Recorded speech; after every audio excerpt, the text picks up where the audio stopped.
Edad Media fue una de las etapas en la historia de la humanidad más descorazonadoras y tristes, donde la sociedad sufre un gran retroceso. Los enfermos y deformes eran apartados y marginados. Los que eran considerados anormales eran olvidados, rechazados e incluso temidos. Así es como se construye un concepto de anormalidad y del defecto, que conduce al rechazo social, al temor y hasta la persecución de estas personas por parte de los poderes civiles y religiosos. Se les confundía con locos, con herejes, con embrujados, delincuentes, vagos o seres prostituidos. En Francia se construyeron verdaderas fortalezas y ciudades amuralladas en donde se guardaban y escondían a centenares de personas con algún tipo de discapacidad.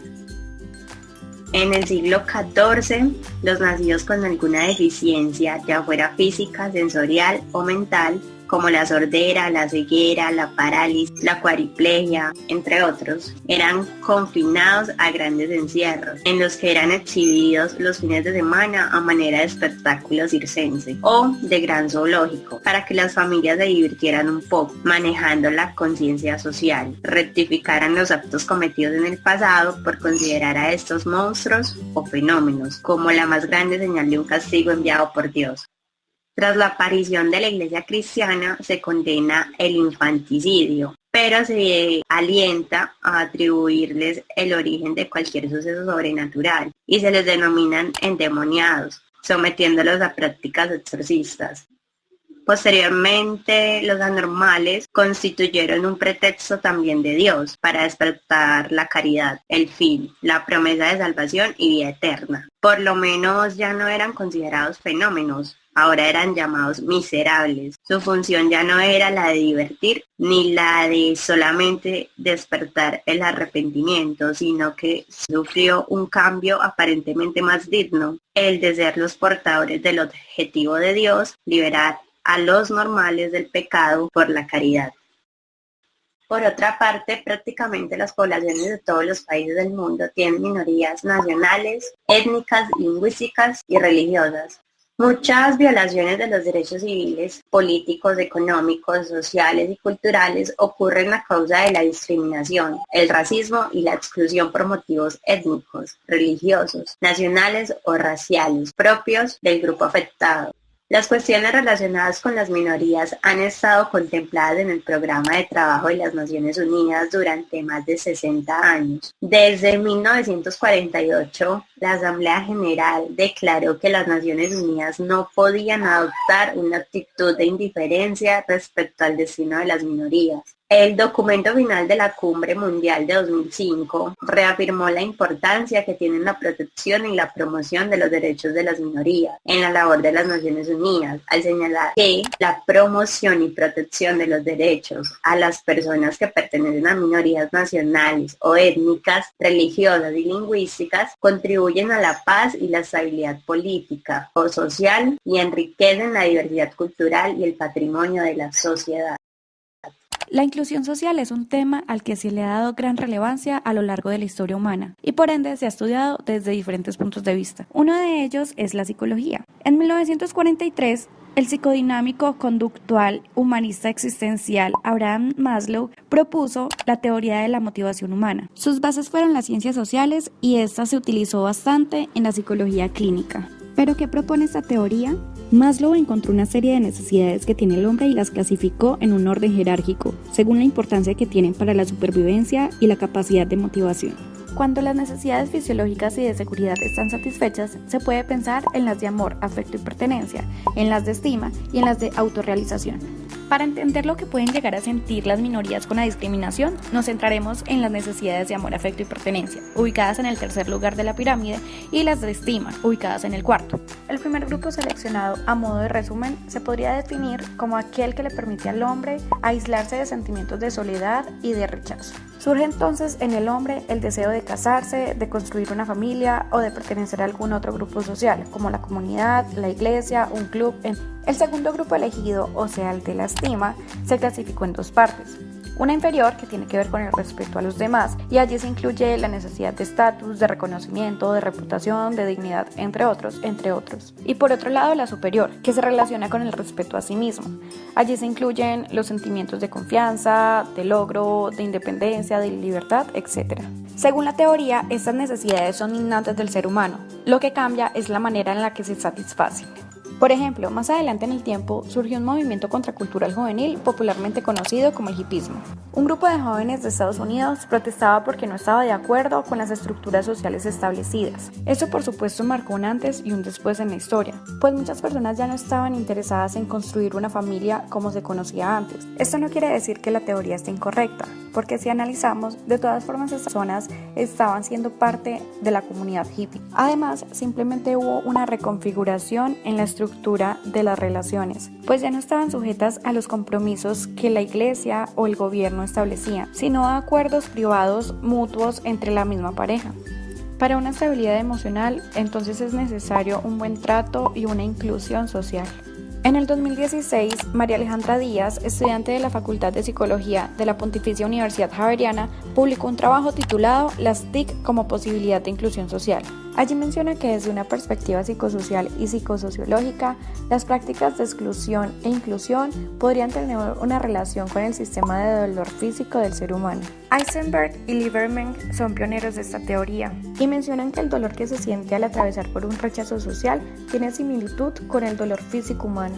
La llegada de las tecnologías de la información y la comunicación han hecho que las personas migren a un entorno más digital, donde se han hecho propuestas de inclusión social de diferentes maneras, pero también se han encontrado manifestaciones de discriminación donde se ataca a las personas por su apariencia física en caso de que se suba algún video o alguna foto, por sus gustos personales, entre otros. Pero antes de abordar estos temas se mencionará la manera en la que el gobierno ha contribuido para el desarrollo de las TIC. La estudiante María Alejandra Díaz, en su trabajo Las TIC como posibilidad para la inclusión social, también menciona que el gobierno ha logrado avances en Colombia con respecto a las TIC, donde ha buscado llegar a las poblaciones con mayor índice de pobreza con el fin de reducir la brecha. Uno de los proyectos que ha facilitado la conexión a Internet en los lugares más pobres del país ha sido Mintic.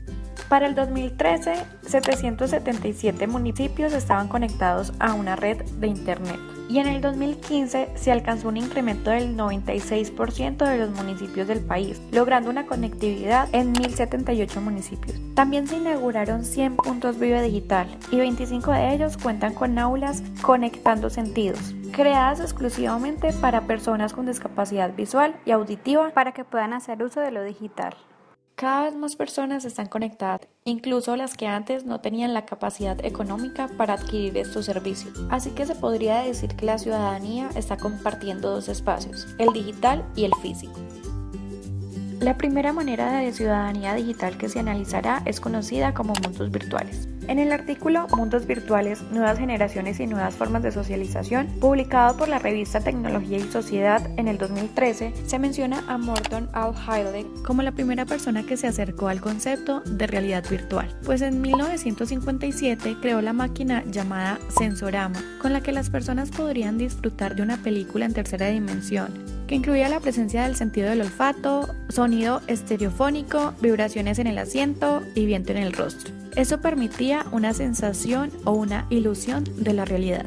Los mundos virtuales en la Internet tienen origen en 1994 y en junio de 2003 la empresa Linden Lab lanzó Second Life, un mundo virtual 3D que le permite a las personas crear su propio avatar y personalizarlo a su gusto, pero además interactuar simultáneamente con otros usuarios que estén en la plataforma. Cuenta con su propia moneda llamada Linden Dollars, y aunque tuvo una aceptación lenta, para el 2012 se reportaron 32.871.977 residentes y una cantidad de 60.000 usuarios conectados al mismo tiempo. Y su éxito fue tal que ahora ofrece un apoyo a actividades académicas online y cuenta con algunas empresas vinculadas a la plataforma. Uno de los beneficios que ofrecen estos mundos virtuales a la sociedad es que permite la creación y el fortalecimiento de las relaciones entre las personas, pues a través de estos los usuarios pueden compartir y encontrar entre ellos similitudes en cuestión de ideas, gustos, entre otros. Además pueden intercambiar entre ellos bienes y servicios y esto permite una interacción más activa. Pero lo más importante es que estas personas son tratadas como iguales. Son espacios que promueven y apoyan la identidad identidad propia, pues le permiten al usuario elegir entre diferentes características que quiere que los otros vean en él. Pero también fortalecen el sentido de pertenencia porque se le da la oportunidad a las personas de socializar con otras, encontrar grupos de interés y crear relaciones. Por otro lado, con la llegada de las redes sociales han habido algunos inconvenientes en temas de convivencia. Surge entonces la divulgación del odio digital y el ciberbullying. Estos lugares se convierten en espacios con megáfonos y escudos. Las personas crean y comparten contenido de discriminación y estos pueden llegar a la viralidad. Son atacadas y juzgadas de manera pública. Esto les puede llegar a hacer sentir el dolor que se mencionaba antes, que es similar al físico. Los victimarios se sienten inocentes porque el ataque no es físico. Pueden hacer uso de cuentas falsas, incluir nombres inventados y fotografías bajadas de internet o publicar videos o imágenes desde cuentas anónimas. También se crean grupos virtuales destinados al odio, donde se agrede verbal y moralmente a diferentes personas, por xenofobia, homofobia, racismo, entre otros. Este problema alarmó a diferentes continentes del mundo, entre ellos Europa. Le exige a cada una de las redes sociales eliminar en menos de 24 horas contenidos racistas y xenófobos. Además, los obliga a participar de publicaciones anti-odio. El artículo Facebook y Twitter intensifican la lucha contra el discurso del odio en las redes sociales, publicado por Europa Press en el 2017, menciona una lista de las redes sociales con mejor puntaje en la detección del odio. La primera de ellas es Facebook, que detecta en menos de 24 horas el 56% de las publicaciones racistas. Twitter, por su parte, registra un 39% de publicaciones en menos de un día. Y YouTube ocupa el último lugar, pues presenta un 42,6% de publicaciones, pero en 24 horas. La pregunta es, ¿acaso no todo lo que se sube en las redes sociales puede ser guardado y posteriormente divulgado? Los derechos humanos y la convivencia ciudadana son violados todos los días por medios digitales. Para concluir, se puede decir que con la llegada de las TIC, el gobierno ha buscado nuevas estrategias que han sido efectivas para la inclusión de las personas discapacitadas y vulnerables. Por otro lado, hay nuevos espacios para que las personas puedan socializar y sentirse incluidas. Pero también han llegado nuevas maneras de discriminación, ya que antes existía el bullying y este era visto en pasillos, y ahora existe el ciberbullying. Antes los comentarios, aunque eran hirientes, duraban un par de minutos.